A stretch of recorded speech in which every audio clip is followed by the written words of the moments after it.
your side for you to see. Yeah, okay, great. So that's appearing now. Oh, wow. It's so good to see so many of you. Well done. And Jamila, I think Jamila should be here. And Sam Yes, I'm Peng, here. thank you. Yes, hi, Jamila. Okay, then, so welcome. So this is a part of the Deptford X initiative, which is a festival of celebrating Deptford. Our contribution as I myself as a university lecturer at Goldsmiths and my students as students within the Culture and Society module within the undergraduate sociology degree programme.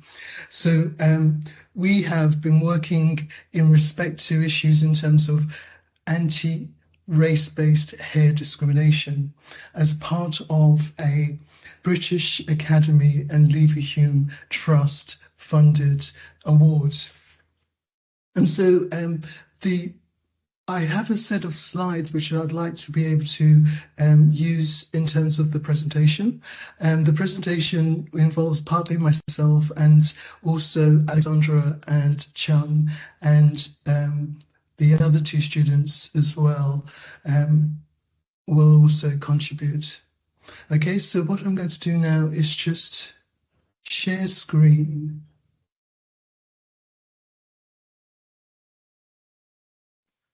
And if you could tell me when you can see the slides.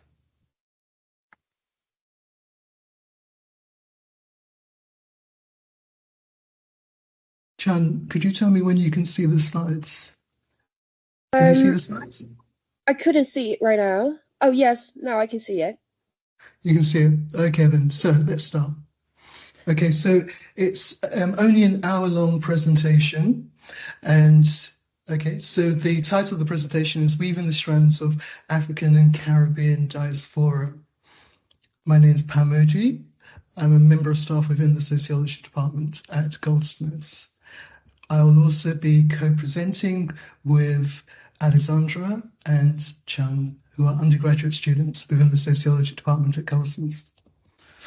Okay, so just to introduce the project, it's a British Academy and Leverhulme Trust project entitled Challenging Hair Discrimination Through Racial Narratives, Industry Knowledge on the Economics of Hair and Counter-Literacy, Equality, Diversity Strategies. In terms of the construction of today's very short presentation, we will be looking at what I'm describing as weaving the strands of African and Caribbean diaspora. I'll look at Deptford's colonial history in terms of what I'm describing as an Afro-scripting. I will look at also the present of Deptford's Black hairdressers in terms of the work that's been conducted by my students in relation to what we're describing as a photo elicitation of Black hairdressers. And we'll have a discussion of the visual imagery. Then we'll have just a brief reading of a poem that has been written in relation to the data that is derived from the photo elicitations. And then also we'll look at my recent travels in terms of Cornwall and the links that I'm making there between Deptford and Truro, Cornwall. Okay then, so just to start, in terms of the introduction to the project, as I said, it's a British Leverhulme Trust, British Academy and Leverhulme Trust study that is looking at issues in terms of hair discrimination through racial narratives. Now, there are several findings of the project. The finding I'm going to focus on today is described as selective acculturation. And here I'm referring to the strategies that young people use to actually be able to navigate the conflicting influences of school and cultural identity in terms of hair as a signifier of belonging. And this has brought, we focus very much here in terms of Deptford, and to put the reason why Deptford is so special into context. It's not only just geographically very closely related to the university at Goldsmiths, but it also has I think, a very significant colonial history. And so what I'm going to do here is actually allow the students to just be able to provide a brief description of the history of what I think is a key agent and a key representative of the recognizing the sort of cultural history, identity, and belonging that can be articulated in respect to hair. And this key agent is Olaudah Equiano.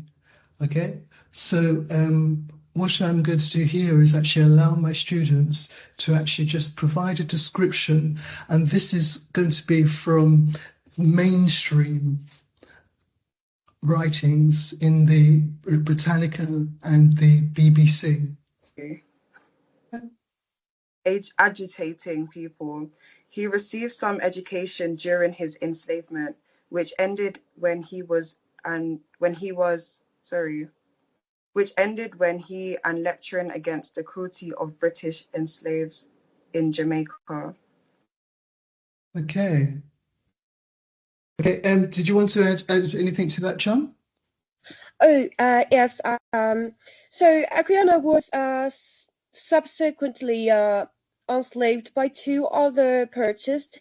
His emancipation in 1766. After Equiano settled in England, he became an active abolitionist. And he received some education during his enslavement, which ended when he and lecturing against the culture of British enslaved in Jamaica. Excellent. That's very good. Okay, that's very good. Okay, and so that's very much the sort of mainstream account of Equiano. And my students have been skilled in actually being able to decode mainstream sort of reportage. And so one of the things that I have been doing has been looking at how we can actually be able to reread Equiano's famous book, The Interesting Narrative of the Life of Olaudah Equiano, or Gustavus Vassa, the African. And what I've been doing is actually rereading that in relation to a technique that I've been describing as Afro-scripting, which is really centering Black experience and the embodiment of Black experience as a means to actually be able to recenter a narrative in terms of racialized characteristics. And the racialized characteristic here I'm focusing on is the in terms of Afro-textured hair.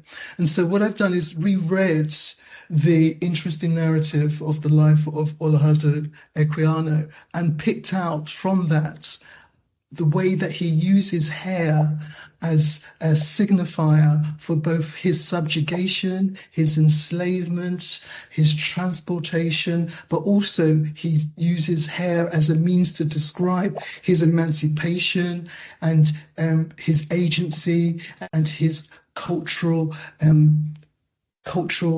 contribution in terms of an economy.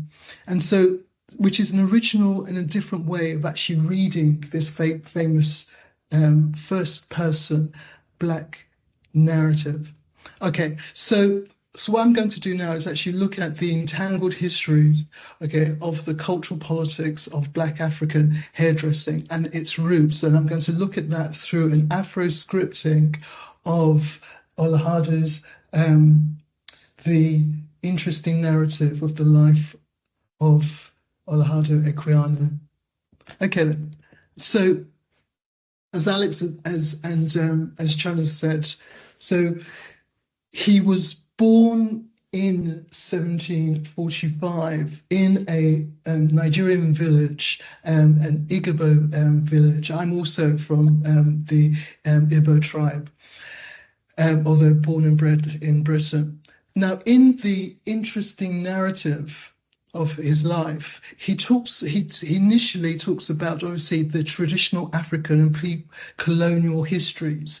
And here he talks about the way in which African people celebrated festivals, and in terms of sort of triumphant battles as well. And he talks about here how people would rejoice in public dance and celebration. But one of the things I found interesting is that he very much talks about how these public celebrations often involved forms of division and separation in terms of, for example, the married men being separated from married women, and unmarried men being separated from unmarried women, and how in these various separated divisions there were like specific forms of celebration that were carried out. And I think that notion of dividing and celebrating, and in terms of sort of contemporary stories being told, is very much acquainted with the way in which Afro hair is actually sort of divided and separated, and how it actually also tells various stories in relation to sort of current life. And so in the early part of his book, when he is talking about these festivals, Afro hair appears very much as being these incredible sort of forms of articulating sort of tradition and celebrating cultural identity in really sort of positive ways.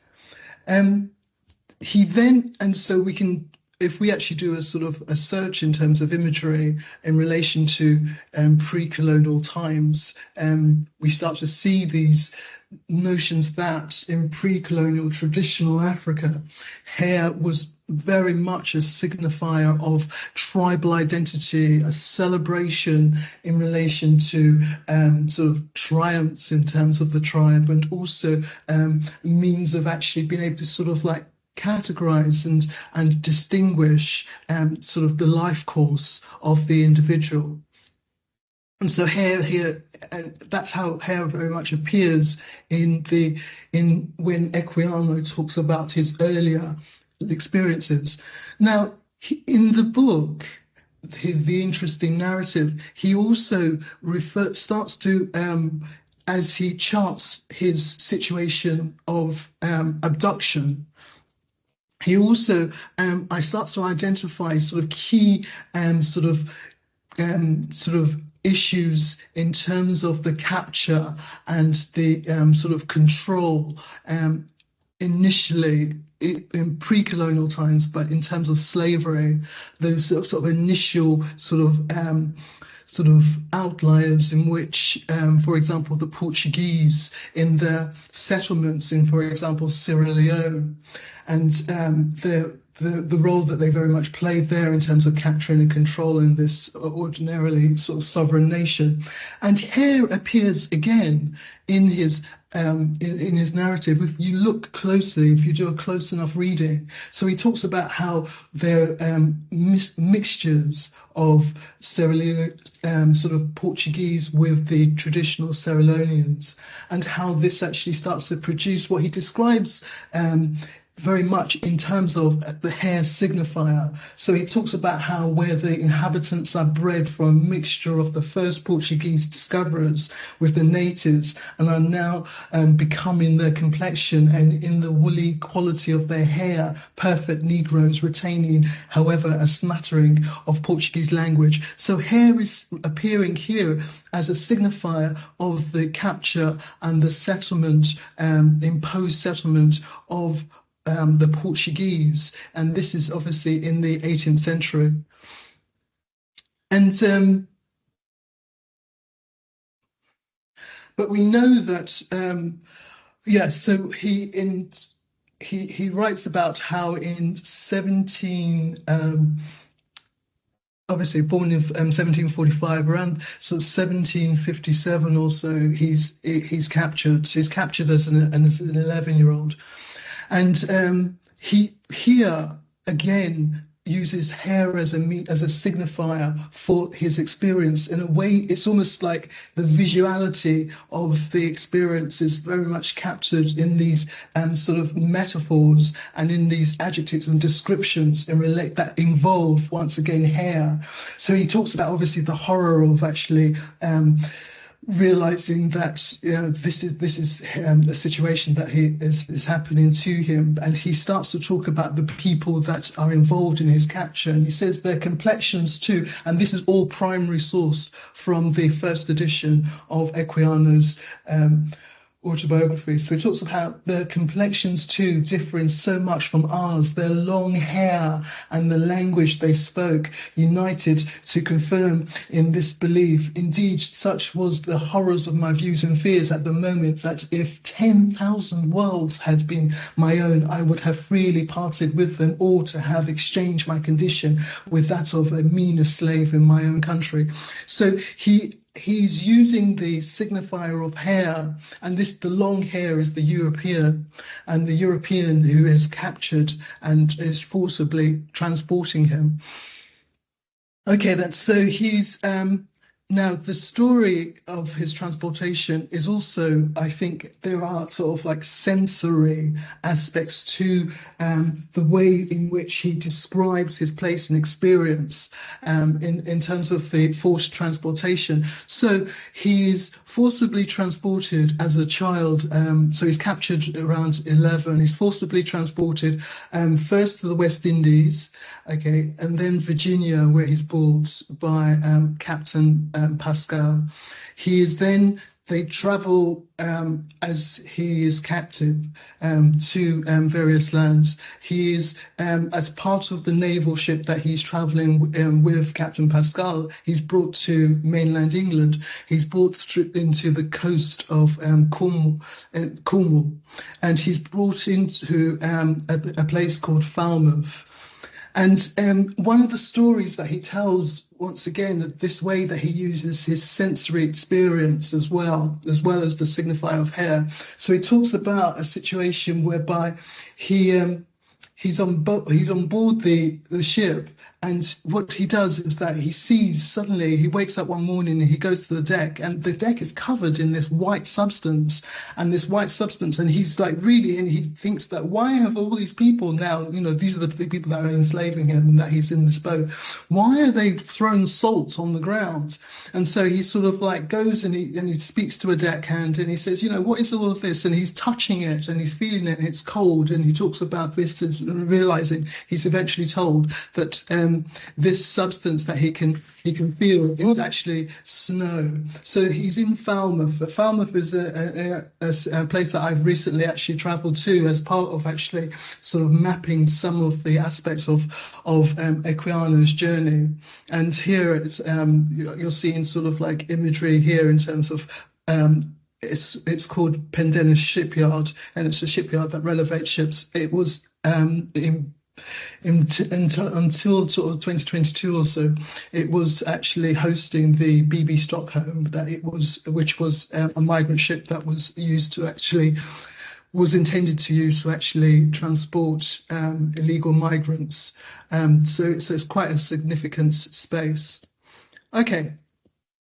So from Falmouth, he travels to Deptford initially, and in Deptford, and here he then travels with Captain Pascal out of England into various parts of Europe, and is involved in various sort of war and confrontations. Now, so going on to the 1760s. So in the 1760s, he travels again with Captain Pascal, who basically is his enslaver. And here, though, he actually, in Portsmouth, so he arrives in Portsmouth, and he actually is befriended by a man called Daniel Queen, who's about 40 years old. And he is a well-educated man, and he is responsible for dressing and attending to the captain. Now, interestingly, this Daniel Queen is actually also very keen to actually be able to provide skills to Equiano, and he teaches Equiano how to shave and dress hair a little, which becomes an important. So he actually talks about how, and if you can see here, he says he taught me to shave and dress hair a little, and also to read in the Bible, explaining many passages to me which I did not comprehend. So he's starting to look. So previously he's talked about hair in terms of subjugation and denigration, and the way that he's actually been able to represent and try to comprehend these enslavers, this long hair, for example, that he talks about with the enslavers. And now in Portsmouth, he's meeting Daniel Queen, and Queen is actually now teaching him how to dress hair and teaching him the skill of how to dress hair. And this becomes quite important. But in Deptford, okay, in the 1760s, on the 10th of December, a very disconcerting situation arises, and he's sold in Deptford. And he talks about how, I mean, obviously, like an agency as a slave who is now sold in Deptford. And he talks about how, so he says here, in pursuance of our orders, we sailed from Portsmouth for the Thames and arrived at Deptford the 10th of December, where we cast anchor just as it was high water. And he talks about how he was told that he was to be sold, and that he was really struck by the unexpectedness of this. And he talks about how he couldn't reply, and all he could do, and his books was also a signifier of how he was trying through education to actually be able to try to address this situation and of his experience. So he talks about how he gathered his books in his chest of, obviously these were going to be sort of very sort of meager clothes, okay? And then so then he sold, and he sold to a person called Mr. King. Now, this is actually interesting, because when he sold to Mr. King at this time, this is a really, is always problematic, but becomes increasingly politically problematic to actually have slaves and to have slaves in England. And so Mr. King's relation to him, although he has bought him as a slave, he's keen to actually treat him, as he says, he doesn't want to treat him as a common slave. So Equiano talks about how Mr. King actually asks him about the skills that he has. And so he says that he has some arithmetic, but he also says that he can shave and dress hair, okay, pretty well. So this notion that, you know, the skill that he gained from Mr. David Quinn was actually now a resource that he's now using to actually be able to sort of culturally exchange to this new enslaver, to actually be able to better his condition of enslavement. So hair goes from being something of subjugation and something of the sort of the conditions of enslavement to, yes, a condition of enslavement, but something that he's using in agency to try to actually be able to alleviate his condition or add value to his sort of furtherance of existence, or to add value to the desire to keep him in good countenance. So he talks about how I told him I knew something of seamanship and could shave and dress hair pretty well. And so hair becomes a signifier for a way in which he can be able to trade in a very sort of meager economy of some level of alleviations of the conditions of his enslavement. Okay, so as Chana said, in 1766, now he has prior to that been able to gather through his skills in terms of hairdressing and in terms of various forms of bartering, etc. He's gathered some funds, and so he's gathered the sum of £40, which was used to actually sell him. But he's gathered the sum of £40, and he's able then to actually be able to approach Robert King, who actually agrees to enable him to have freedom, what they call manumission, enable him manumission. So he talks about how on the 11th day of July, so today was obviously, this is the 16th, but it's around this time. So the 11th day of July, 1766, okay, he actually achieves manumission, whereby he is actually bought his freedom. Okay, and so as Chan and Alex have said, he goes on then, okay, to now post manumission and in a situation whereby he is a free person, but a free person within an economy that has previously sold his person. So he's now trying to sort of trade the skills that he has within an economy that is, sort of barely recognizing him as a free individual, although he's obviously achieved this, and there is still slavery. Because obviously it's not abolished until 1807. So he's using skills here, and I think with some agency. So he talks about the skills in relation to hairdressing.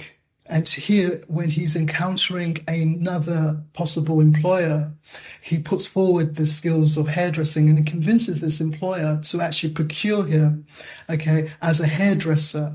Yes, so he talks about how they then promised to assist me in this, and soon after they recommended me to a gentleman whom I had known before, one Captain O'Hara, who treated me with much kindness and procured me a master, a hairdresser in Coventry Court, Haymarket, with whom he placed me. And I was, so the skill of hair, and hair as a signifier, becomes part of a sort of a cultural economy that he is using to actually be able to, present himself, to actually be able to achieve an income, and also be able to value his worth. Okay. Now, interestingly, he actually also here, in conjunction with working with a Dr. Iving in Pall Mall, okay, he's actually practicing as a hairdresser. So for a project that's about hairdressing in Deptford, this is really the roots. So finally, he talks about how in February 1768, I hired myself to Dr. Charles Iving in Pall Mall, so celebrated for his successful experiments in making seawater fresh. And here I had plenty of hairdressing to improve my hand. This gentleman was an excellent master. He was exceedingly kind and good-tempered, and allowed me in the evenings to attend my schools, which I esteemed a great blessing. Therefore, I thanked God for him and used all my diligence to improve the opportunity. So he becomes this hairdresser operating in Pall Mall.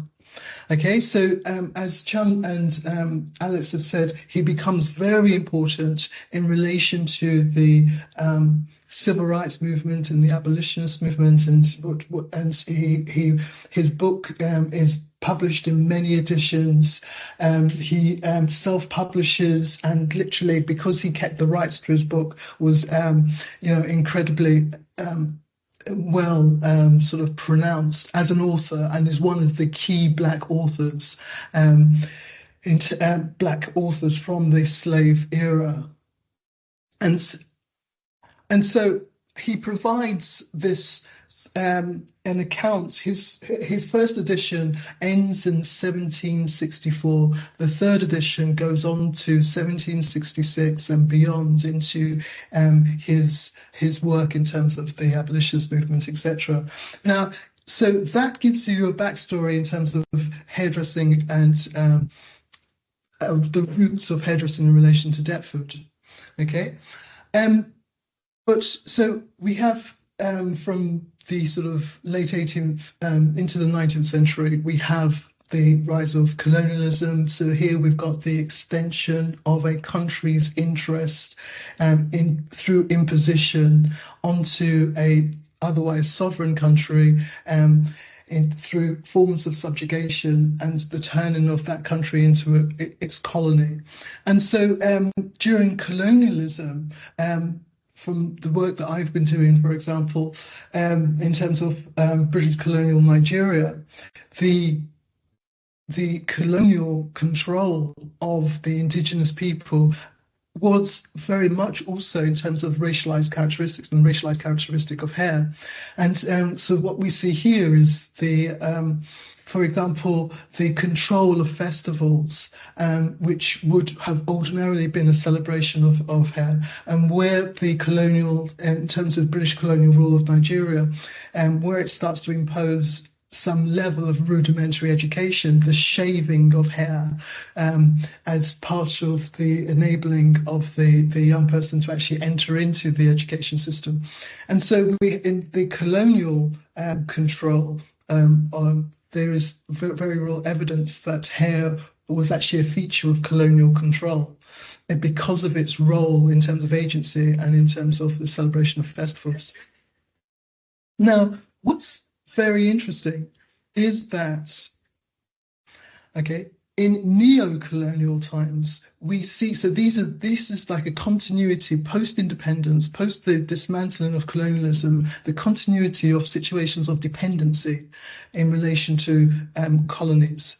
And so in these neo-colonial times, what we see are sort of continued economic forms of dependency, but also the making into commodities and into fetishistic commodities of indigenous African culture. And here we're very much seeing how African traditions in relation to hair crafting have become almost like a sort of a cultural touristic industry that is basically being practiced for money by the indigenous people for tourists. So these are contemporary images here of indigenous people in Africa who are encouraged to dress their hair in their traditional ways so as to actually provide sort of entertainment and to provide sort of a touristic cultural economy for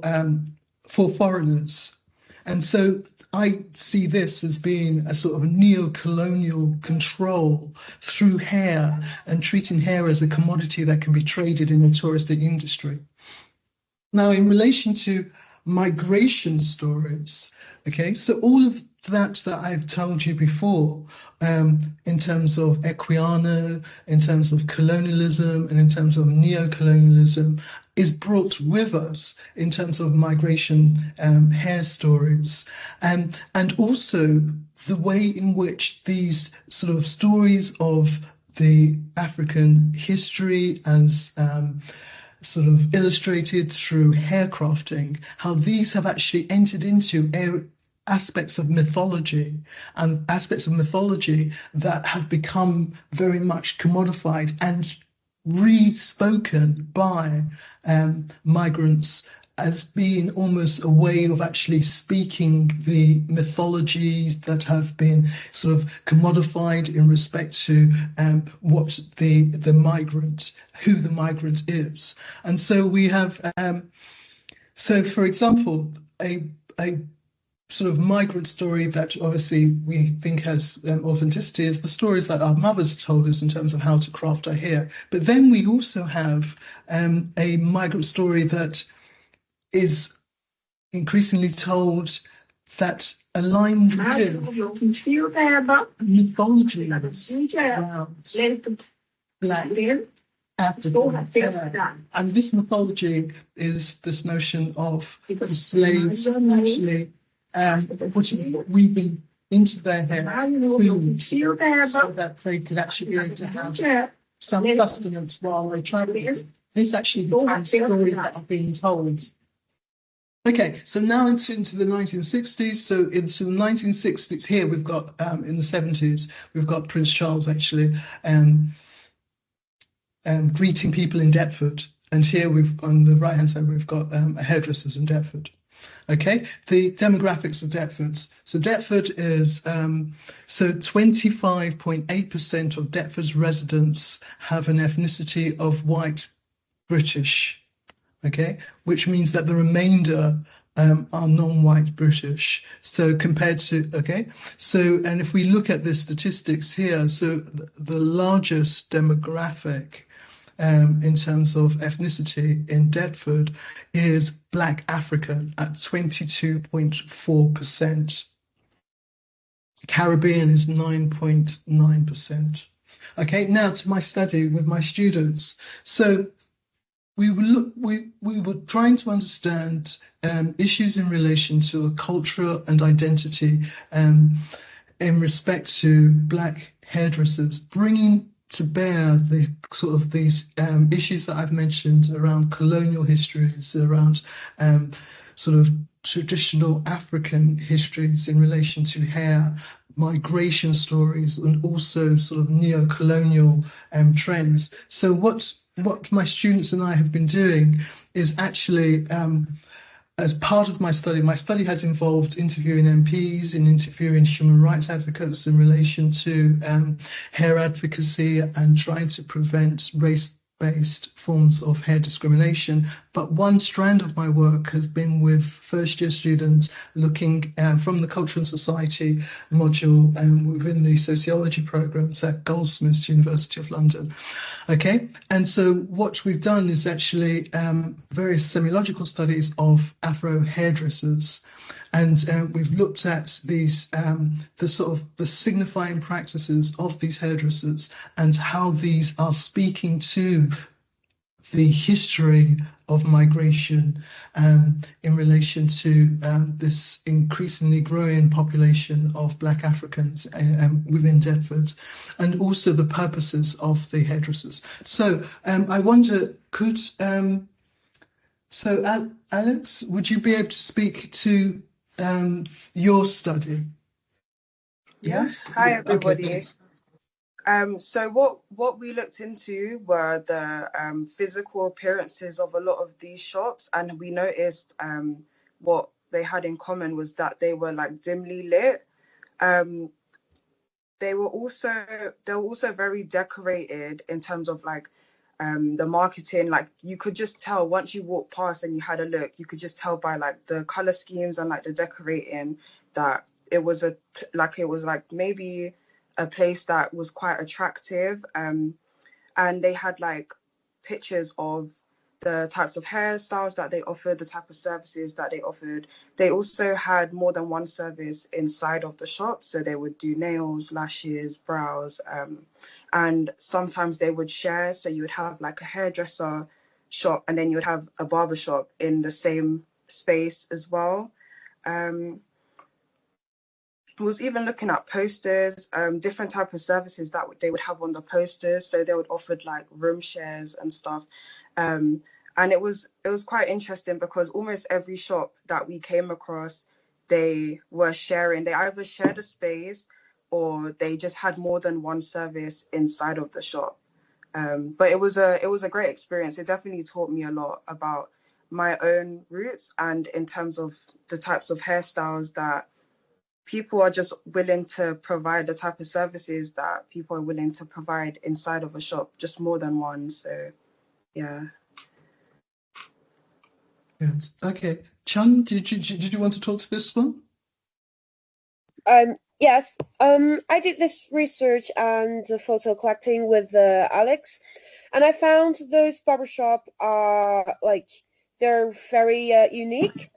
Not like other barbershop that I've seen before. So it's more like they have their own vibe and a style, and it's very obvious once you pass by, and you will be noticed that okay, this is a Caribbean style, or like you can sense very their strong culture. And also these barbershops are originally created to traditional hairstyling needs, like different type of Afro haircuts, like curls or dreadlocks.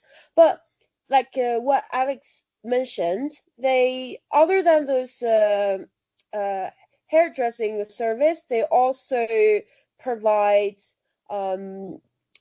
like food. For some barbershop, they also provide food or accessories and clothes. So those barbershop, it's like a small community, and you see people like they have a very open and a bright vibe, and you see people are chatting inside. So and also in Deptford, most shop, I feel like they are family run, offering like kind of affordable prices. But also you can see that they are struggling with their business. So from this picture, like the photo that I took, you can see they're sharing this space with nail art as well. So I think so they do this on one hand to reduce the rent, on the other hand they're kind of like trying to create more possibility to increase their income. So for me this is a very fresh and new experience to really observe those type of culture. Yeah, and I learned a lot. Thank you. Good. Okay. Janine, do you want to tell us a bit about just your experiences of the hairdressers in your photo illustration? Okay, Janine, so Okay. Yeah, so you're going to be muted at the moment. Okay. Okay, Kelvin, do you want to just jump in and tell us about your experiences? Sure. Good, thanks, Kelvin. So for me, I think quite similarly to Alex, it was just quite interesting to look and understand and actually look in detail. I feel like I've passed by a lot of these places throughout my life, been inside them, but never really took time to really analyze the differences and similarities between them all and what they mean. I think as much as there's hair shops and you get in a service, I think it's also there for community. I think you meet a lot of like-minded people within your community. You talk about issues that are affecting your community. And often, I suppose, women seek sisterhood in those spaces as well, and knowledge and that sort of thing. I think it quite similarly also about sharing the space is really important as well, as it cuts down costs. And often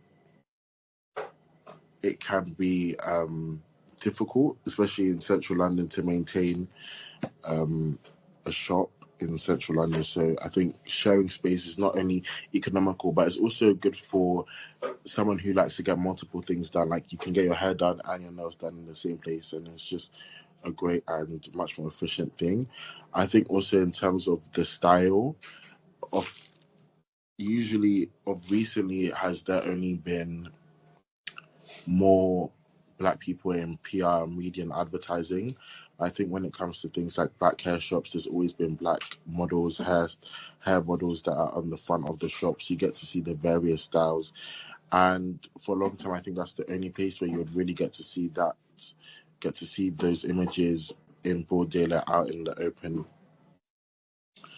And I think also very unique styles in terms of the font and the typography and the use of color. I think is very similar to African and Caribbean culture in general when it comes to color schemes and that sort of thing. But now more than ever, everyone likes the gray, the beige, the pastel colors. But I see that most of the hair salons still maintain the vibrant color schemes and the loud designs that are from our homeland. So I thought those were really interesting too. Yeah. Wow, thank you so much, Calvin. Thank you. Okay, and so my students and I, and as you can see, very, very informed and very eloquent in the descriptions of these hairdressers. They really did do the time, walk the streets, looked at these hairdressers, used their various decoding skills that they learnt in culture and society to actually be able to deconstruct the semiology of the hairdressers. And as you can see from the accounts provided there, I'm exceptionally proud of their achievements. Okay, and so these photo elicitations were all transcribed and provided to a poet, a speaking poet, who actually constructed them into a long form poem. And so what I'd like to do here, okay, is actually to read the long form poem. So the poem is Afro-textured hair, the most diverse and unique hair type on planet Earth. So it's a picture of me as doing some modeling when I was a child. Okay, so yeah, now I just wondered how to do this. So do you think who would like to actually read this? So this is the poem. That and just to recognise, this flipbook once again showing the techniques and skills that my students have developed within this project. So this was actually this flipbook was actually created by Olivia Morris Brown, who really has done a lot of work on this flipbook. Okay, so who would like to actually, or we could all read it together. Who would like to read it? The poem. Oh, yeah? Maybe we can read together. Yeah, let's read together, okay? So let's read the poem. So from coils, okay? From coils to curls, locks to twists, from braids to fades, Afro-textured hair is vastly versatile, evidenced through our wide range of natural hairstyles. Now, who would like to read the next part?